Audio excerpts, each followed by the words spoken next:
Welcome to Anubha study facts. आज हम बात कर रहे हैं गाइस एमपीटेट के प्रीवियस ईयर पेपर की पार्ट 2 के बारे में।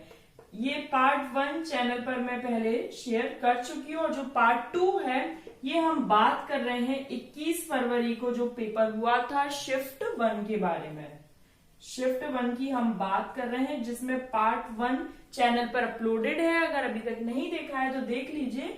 आज हम बात कर रहे हैं पार्ट 2 की। इसमें हम 10 क्वेश्चंस को डिस्कस करते हैं और ये जो शेड्यूल है पूरा वीकली प्लान रहेगा हमारा अक्टूबर और नवंबर मंथ का, वो मैं आपको टेलीग्राम चैनल पर शेयर कर चुकी हूँ। तो अगर आपने टेलीग्राम चैनल से नहीं जुड़े हैं तो जुड़ जाइए। ये जो हम क्वेश्चंस करते हैं उसका पीडीएफ आपको टेलीग्राम चैनल पर मिल जाता है। लिंक जो है वो डिस्क्रिप्शन बॉक्स में दे दूंगी या फिर अनुभा स्टडी फैक्ट के नाम से ही, अनुभा स्टडी फैक्ट के नाम से ही चैनल का नेम है, तो वहां पर आप ज्वाइन कर सकते हैं। उसके बाद एमपी टेट, अगर हम मॉक टेस्ट के बारे में बात करें तो ये फ्री ऑफ कॉस्ट है। यहाँ पर आप ज्यादा से ज्यादा एनरोल कर सकते हैं और 7 बजे, सुबह 7 बजे से ये टेस्ट स्टार्ट हो जाता है। ऑलमोस्ट 24 आवर्स वैलिड रहता है। नेक्स्ट डे लगभग या तो 7 बजे तक या फिर 10 बजे तक ये वैलिड रहता है। तो आप 24 आवर्स में कभी भी उस टेस्ट को दे सकते हैं।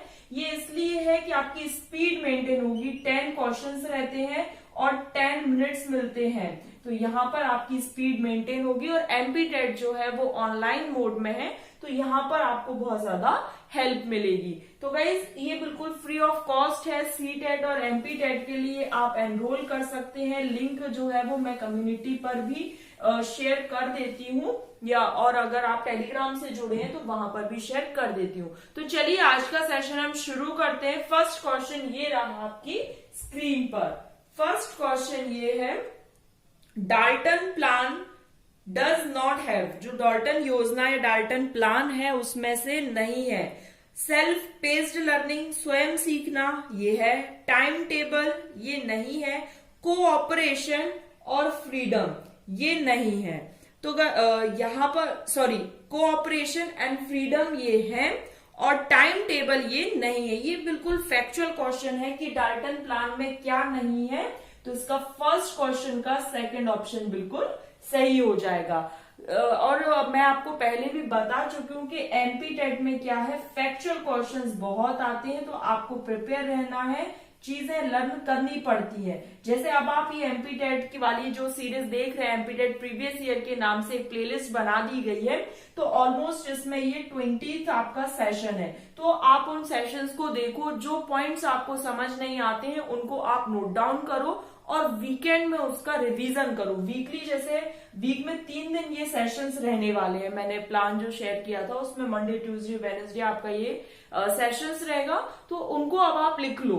जो भी पॉइंट्स आपको दिक्कत कर रहे हैं या आपको कुछ समझ नहीं आ रहा है या टर्मिनोलॉजी में आपको दिक्कत आ रही है, तो उनको नोट करके जो और बाकी के दिन है उसमें आप इनका रिवाइज करो। तो चलिए नेक्स्ट क्वेश्चन पर बढ़ जाते हैं। नेक्स्ट क्वेश्चन ये रहा आपकी स्क्रीन पर।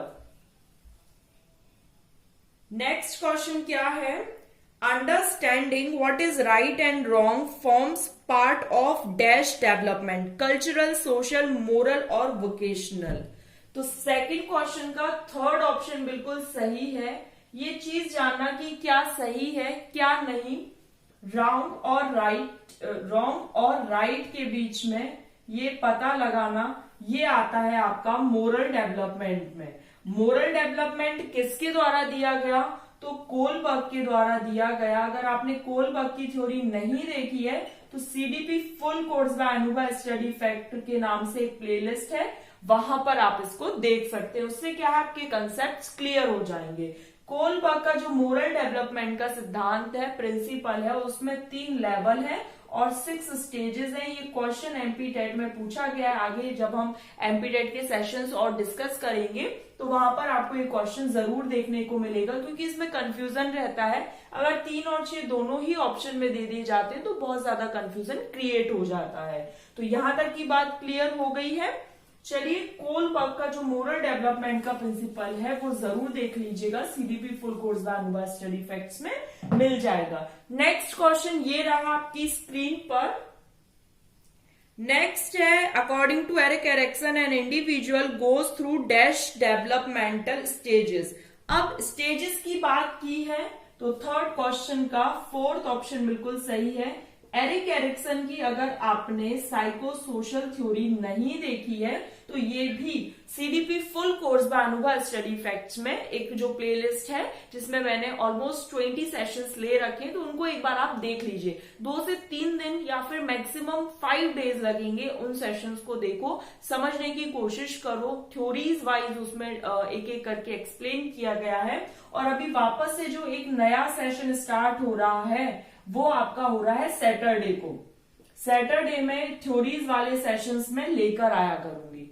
तो यहाँ पर एरिक एरिक्सन के द्वारा साइको सोशल मनोसामाजिक सिद्धांत, याद रखिएगा ये क्वेश्चन भी एज इट इज पूछ लिया जाता है कि एरिक्सन के द्वारा कौन सा सिद्धांत दिया गया, तो मनोसामाजिक सिद्धांत दिया गया। उसमें कितनी स्टेजेस हैं ये फैक्चुअल क्वेश्चन है।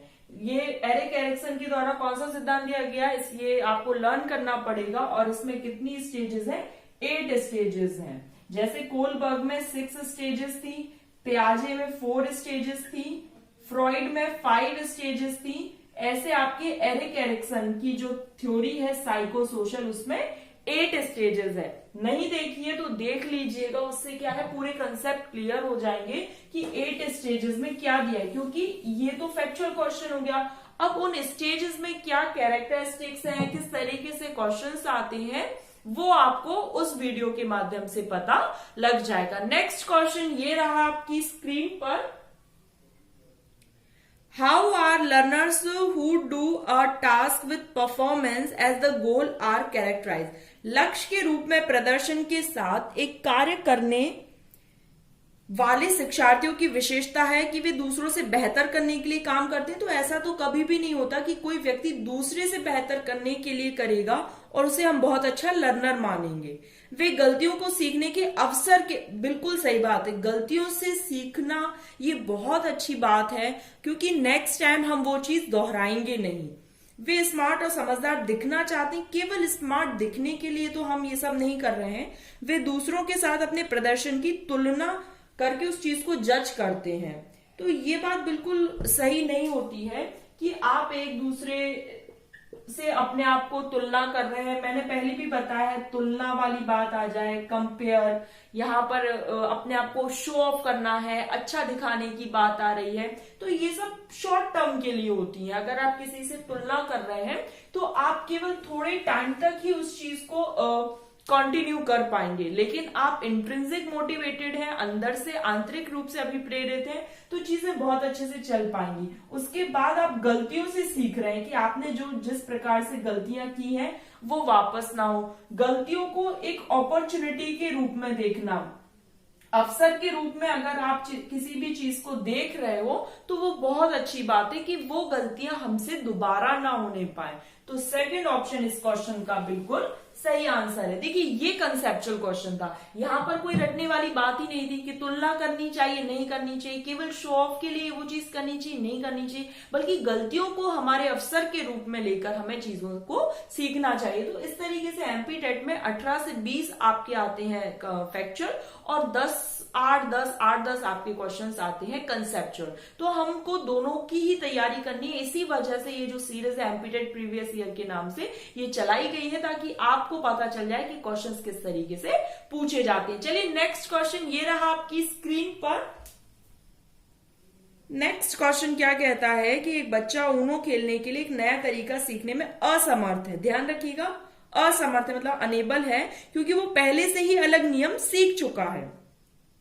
तो स्पॉन्टेनियस रिकवरी क्या होती है, जब कोई हम चीज भूल गए होते हैं और वापस से एकदम याद आ जाए, तो स्पॉन्टेनियस रिकवरी तो है नहीं। रेट्रोएक्टिव इंटरफेरेंस क्या है, जो चीजें बाद में आती हैं, पृष्ठोन्मुखी। फिर है प्रोएक्टिव इंटरफेरेंस, अग्रोन्मुखी मतलब पहले से कुछ चीज सीख चुका था। डिलेड इफेक्ट मतलब विलंबित प्रभाव। तो इसका क्या होगा, प्रोएक्टिव। यहां पर क्या होगा, प्रोएक्टिव इंटरफेरेंस। प्रोएक्टिव मतलब पहले से सीखा हुआ। फिर उसके बाद यहां पर ये चीजें समझने वाली है, इंटरफेयर ही इसका बिल्कुल सही आंसर होगा। लेकिन इंटरफेयर चूंकि 2 में दिया गया है, इंटरफेयर क्यों, क्योंकि वो असमर्थ है। चीजों को सीखने में असमर्थ है, इसलिए वो हर्डल पैदा कर रही है, इंटरफेरेंस है। तो यहाँ पर आंसर होगा प्रोएक्टिव इंटरफेयर। चलिए नेक्स्ट क्वेश्चन ये रहा आपकी स्क्रीन पर। एक बच्चा कहता है कि उसका दोस्त जो 5 फीट लंबा है उसके चाचा से बड़ा हो सकता है जो कि केवल 4 फीट है।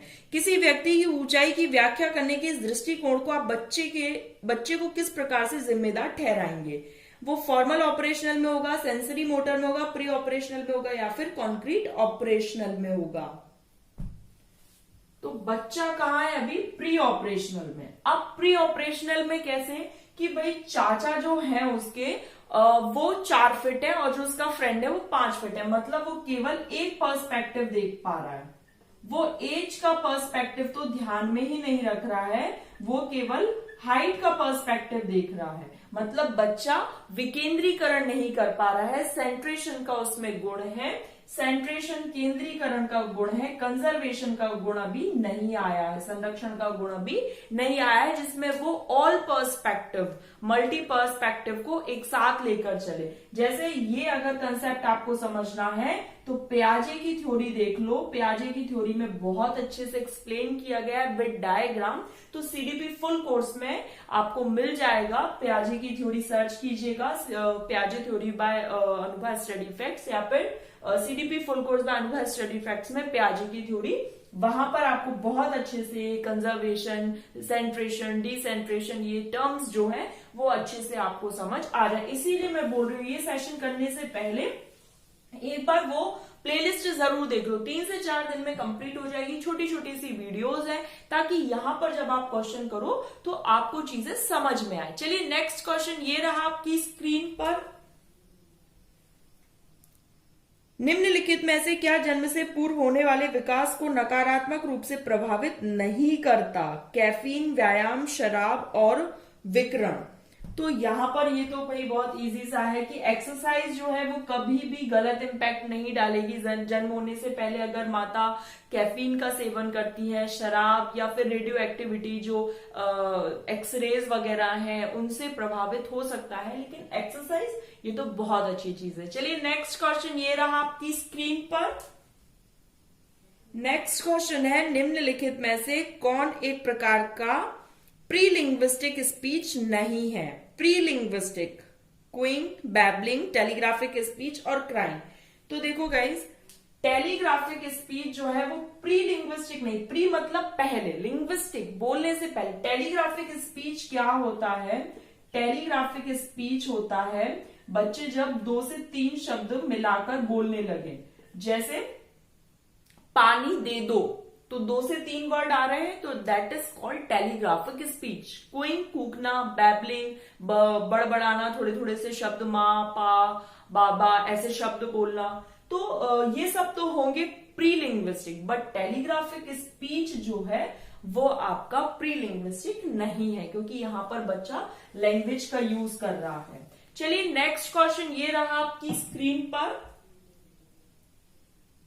निम्नलिखित में से कौन उत्कृष्ट, मतलब जो आपकी फाइन मोटर स्किल है, क्लाइंबिंग, होपिंग, फिर उसके बाद रनिंग या फिर राइटिंग? तो राइटिंग जो है वो फाइन मोटर स्किल है। अब फाइन मोटर स्किल और ग्रॉस मोटर स्किल, ये अभी जो न्यू सेशंस लिए थे मैंने 2 सीडीपी बिल्कुल बेसिक से और चाइल्ड डेवलपमेंट वाला, उसमें देखिएगा यहाँ पर एक बार फिर भी यहीं पर समझ लीजिए। फाइन मोटर स्किल्स जहां पर छोटी मसल्स का यूज होता हो, जैसे लिखने के लिए ये छोटी मसल्स का यूज हो रहा है। ग्रॉस जहां पर बड़ी मसल्स का यूज होता है, बड़ी मसल्स का यूज होता है जैसे उछलने कूदने में, या फिर किसी बॉल को थ्रो करने में, या फिर चढ़ने में, पेड़ पर चढ़ने या किसी भी चीज पर। तो ग्रॉस मोटर स्किल्स जो है वो बड़ी मसल्स का यूज होता है। फाइन मोटर जैसे राइटिंग वगैरह है तो वहां पर क्या छोटी मसल्स का यूज होता है। तो ये बहुत बेसिक सा अंतर रहता है, तो ये थोड़ा सा समझ लीजिए, इस तरीके से क्वेश्चंस आते हैं। आज के लिए लास्ट ये रहा आपकी स्क्रीन पर।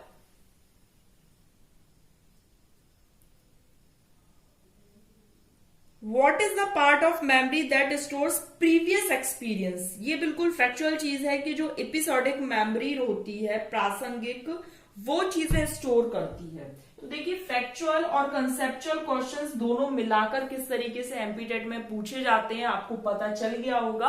और ये सेशन अच्छा लगा हो तो लाइक शेयर सब्सक्राइब कर देना। वैसे मुझे अब ये कहना ही नहीं पड़ता है, मैंने बहुत टाइम से ये चीज कहती भी नहीं हूँ, और आप लोग खुद से चीजों को वीडियोस देखते हैं, लाइक करते हैं, शेयर करते हैं कि नहीं ये नहीं पता, लेकिन ज्यादा से ज्यादा शेयर करा कीजिए जो लोग एमपीटेट की तैयारी कर रहे हैं, और सब्सक्राइब भी आप लोग खुद से ही कर देते हैं। अगर अभी तक नहीं किया है तो फिर भी कर सकते हैं।